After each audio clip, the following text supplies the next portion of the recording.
ओम शांति। 17 अगस्त 2022 के महावाक्य हैं। मीठे बच्चे, बाप तुम्हें बेहद का समाचार सुनाते हैं। तुम अभी स्वदर्शन चक्रधारी बने हो।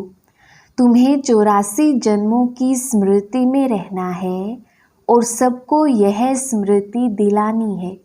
प्रश्न: शिव बाबा का पहला बच्चा ब्रह्मा को कहेंगे, विष्णु को नहीं, क्यों?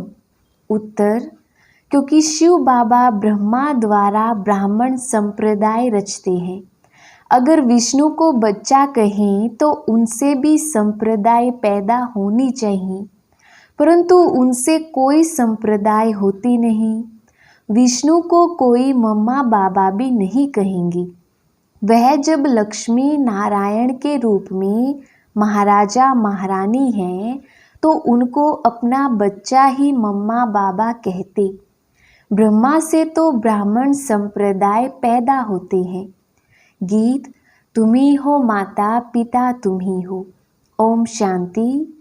बाप बैठ बच्चों को समझाते हैं कि कोई गुरु गोसाई ऐसे नहीं कह सकते कि बाप बैठ बच्चों को समझाते हैं। बाप बच्चों को क्या समझाएंगे? कौन सा बाप है? ये तो सिर्फ तुम जानते हो और कोई सत्संग में ऐसे कह नहीं सकते। भल बाबा साईं मेहर बाबा कहते हैं, परंतु वो लोग तो कुछ भी समझते नहीं जो बोले।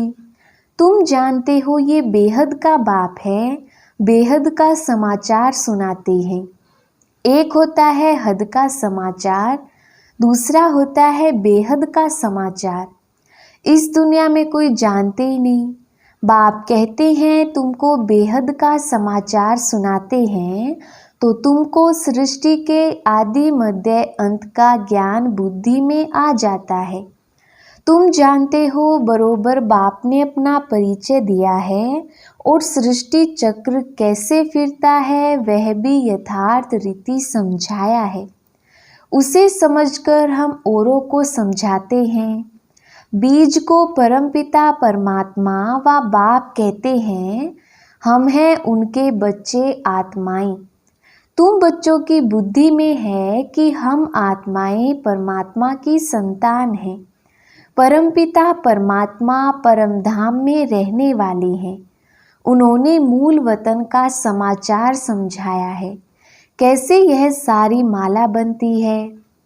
पहले पहले बाप समझाते हैं, मैं तुम्हारा बाप हूँ और मैं परम धाम में रहता हूँ। मुझे ही नॉलेजफुल ब्लिसफुल कहते हैं। मैं आकर तुम आत्माओं को पवित्रता सुख शांति का वर्षा देता हूँ। बच्चों की बुद्धि में यह फिरता रहता है, हम असूल में कहाँ के रहने वाले हैं। हम सभी आत्माओं को भी पार्ट बजाना है। पार्ट का राज कोई भी समझ नहीं सकते हैं, सिर्फ कहते रहते हैं पुनर्जन्म लेंगे। आत्मा इतने जन्म लेती है, कोई 84 लाख जन्म कहते। कोई को समझाओ तो समझ जाते हैं कि 84 जन्म ठीक है। 84 जन्म कैसे लेते हैं ये बुद्धि में होना चाहिए। बरोबर हम सतो प्रधान थे, फिर सतो रजो तमो में आए हैं। अब फिर संगम पर हम सतो प्रधान बन रहे हैं।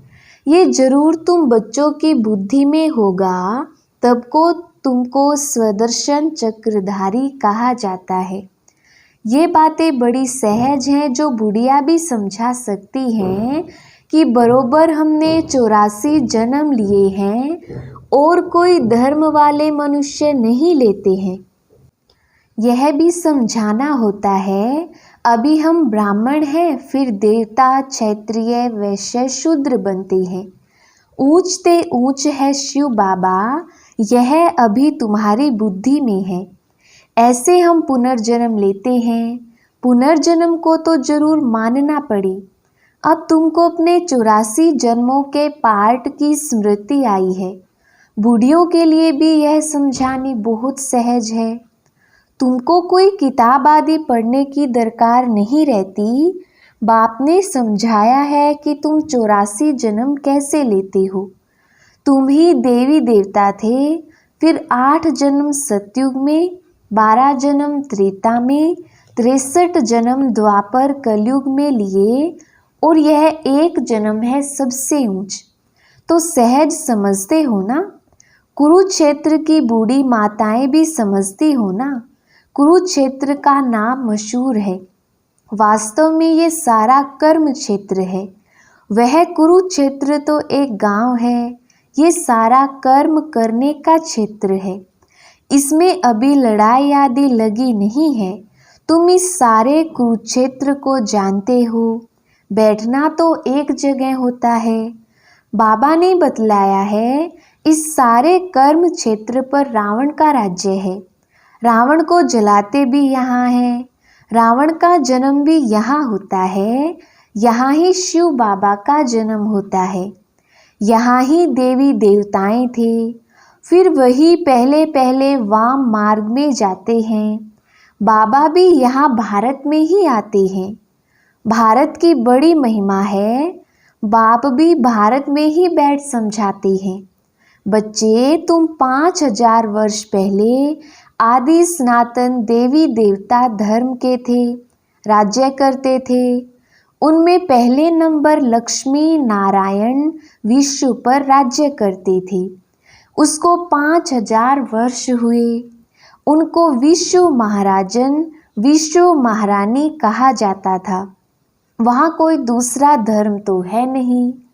तो जो भी राजाएं होंगे वो विश्व के महाराजन ही कहलाएंगे। फिर ये फलाने गांव का, ये फलाने गांव का कहा जाता है। तुम जानते हो हम विश्व का राज्य लेते हैं। बाप ने समझाया है, तुम जमुना के किनारे राज्य करते हो। तो बुद्धि में यह याद रखना है कि 4 युग और 4 वर्ण है। 5वां ये लीप युग है जिसको कोई जानते नहीं। मुख्य है ब्राह्मण धर्म। ब्रह्मा मुख वंशावली ब्राह्मण। ब्रह्मा कब आया? जरूर जब बाप सृष्टि रचेंगे तो पहले ब्राह्मण चाहिए। ये है डायरेक्ट ब्रह्मा की मुख वंशावली। ब्रह्मा है शिव बाबा का पहला बच्चा। क्या विष्णु को भी बच्चा कहेंगे? नहीं। अगर बच्चा हो तो उनसे भी संप्रदाय पैदा हो, परंतु उनसे तो संप्रदाय पैदा होती ही नहीं। ना उसको मम्मा बाबा कहेंगे। वो तो महाराजा महारानी को अपना ही एक बच्चा होता है। ये कर्म भूमि है। परम पिता परमात्मा को भी आकर कर्म करना पड़ता है। नहीं तो क्या आकर करती जो इतनी महिमा होती है। तुम देखते हो शिव जयंती भी गाई हुई है। भल शिव पुराण लिखा है, परंतु उसमें कोई बात समझ में नहीं आती। मुख्य है ही गीता। तुम अच्छी रीति समझ गए हो कि कैसे शिव बाबा आते हैं। ब्रह्मा भी जरूर चाहिए। अब ब्रह्मा कहाँ से आया? सूक्ष्म वतन में तो संपूर्ण ब्रह्मा है। इस बात में ही लोग अटकते हैं। ब्रह्मा का कर्तव्य क्या है? सूक्ष्म वतन में रह क्या करते होंगे? बाप समझाते हैं, जब ये व्यक्त रूप में है तो इन द्वारा ज्ञान देता हूँ। फिर यही ज्ञान लेते लेते फरिश्ता बन जाते हैं। वो है संपूर्ण रूप। वैसे मम्मा का भी है, तुम्हारा भी ऐसे ही संपूर्ण रूप बन जाता है। बूढ़ी बूढ़ी माताएं सिर्फ इतना धारण करें कि हम 84 जन्म कैसे लेते हैं। ये भी समझाया जाता है कि बाबा कर्म क्षेत्र पर पाठ बजाने भेज देते हैं। मुख से कुछ बोलते नहीं हैं। ये भी ड्रामा बना हुआ है। ड्रामा अनुसार हरेक को अपने अपने समय पर आना है।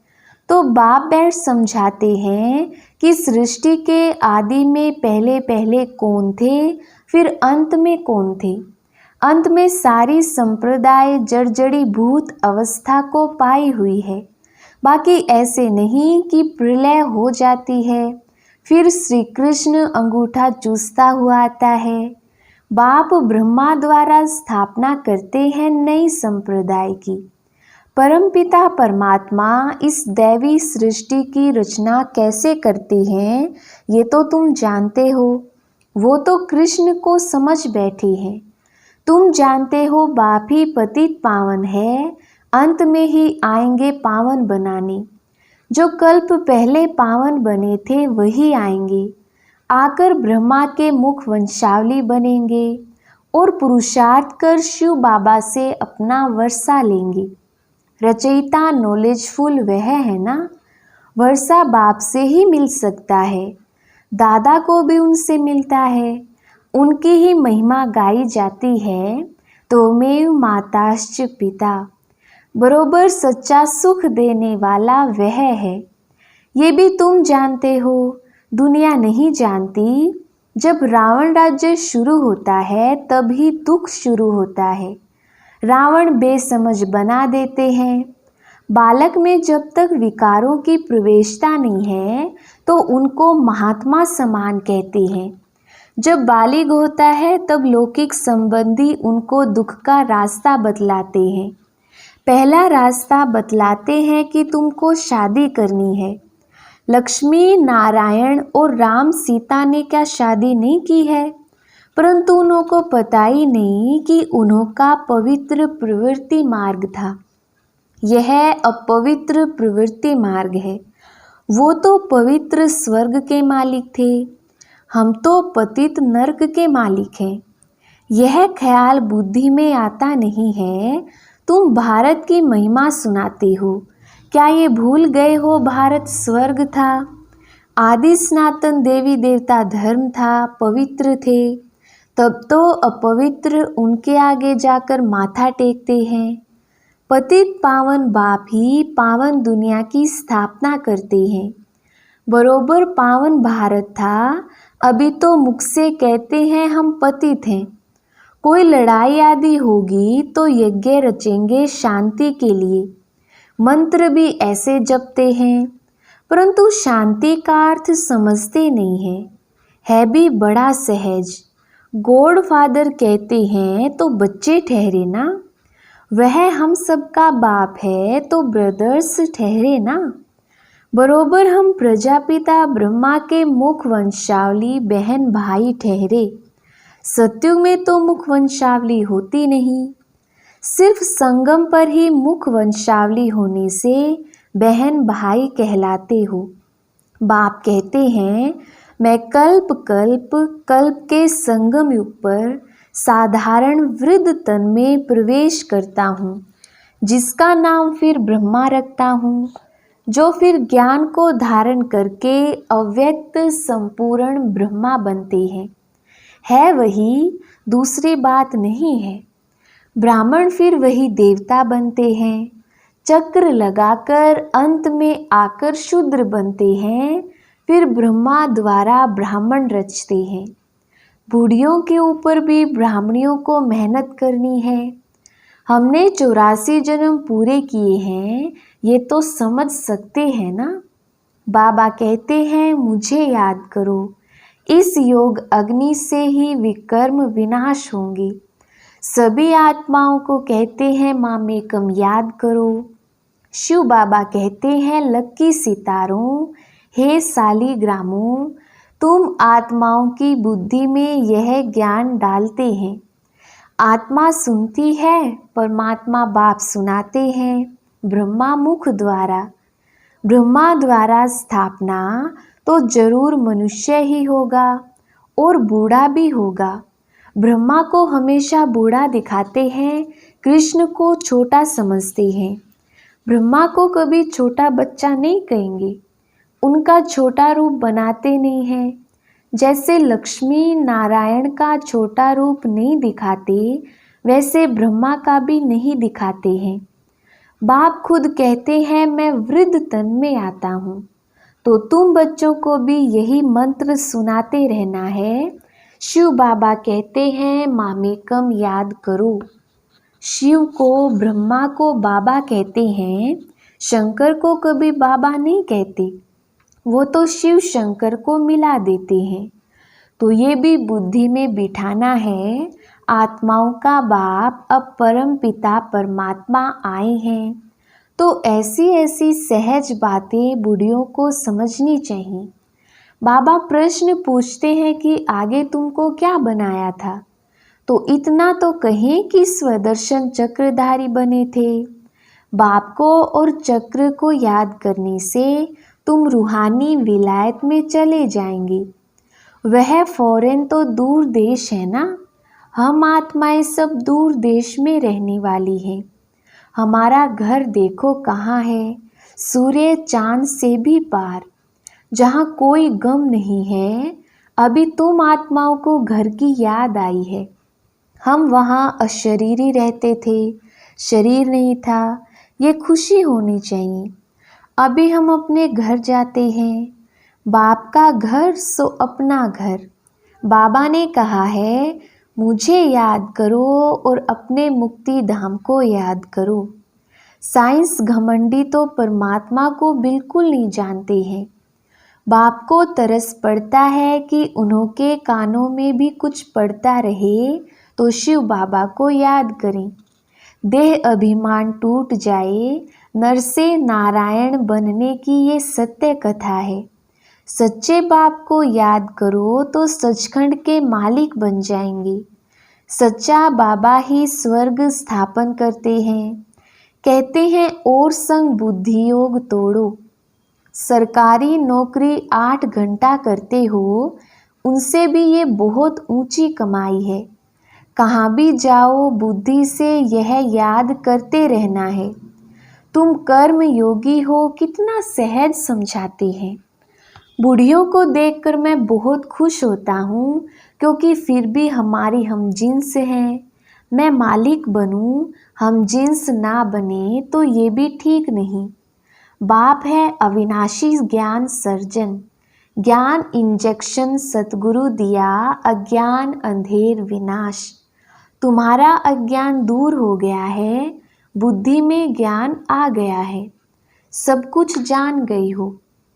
अच्छा, मीठे मीठे सिकिलधे बच्चों प्रति माता पिता बाप दादा का याद प्यार और गुड मॉर्निंग।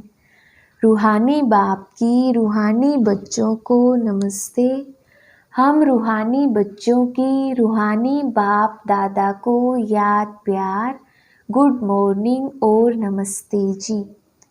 धारणा के लिए मुख्य सार। पहला पॉइंट, ऊंची कमाई करने के लिए बुद्धि का योग और सबसे तोड़ एक बाप से जोड़ना है। सच्चे बाप को याद कर सचखंड का मालिक बनना है। दूसरा पॉइंट, जैसे ब्रह्मा बाप ज्ञान को धारण कर संपूर्ण बनते हैं, ऐसे ही बाप समान संपूर्ण बनना है। वरदान, अटूट निश्चय के आधार पर विजय का अनुभव करने वाले सदा हर्षित और निश्चिंत भव। विस्तार, निश्चय की निशानी है मनसा वाचा कर्मणा संबंध संपर्क, हर बात में सहज विजयी। जहाँ निश्चय अटूट है वहाँ विजय की भावी टल नहीं सकती। ऐसे निश्चय बुद्धि ही सदा हर्षित और निश्चिंत रहेंगी। किसी भी बात में यह क्या, क्यों, कैसे कहना भी चिंता की निशानी है। निश्चय बुद्धि निश्चिंत आत्मा का स्लोगन है। जो हुआ, अच्छा है और अच्छा ही होना है। वह बुराई में भी अच्छाई का अनुभव करेंगे। चिंता शब्द की भी अविद्या होगी। स्लोगन, सदा प्रसन्न चित्त रहना है तो बुद्धि रूपी कंप्यूटर में फुल स्टॉप की मात्रा लगाओ। अच्छा, ओम शांति।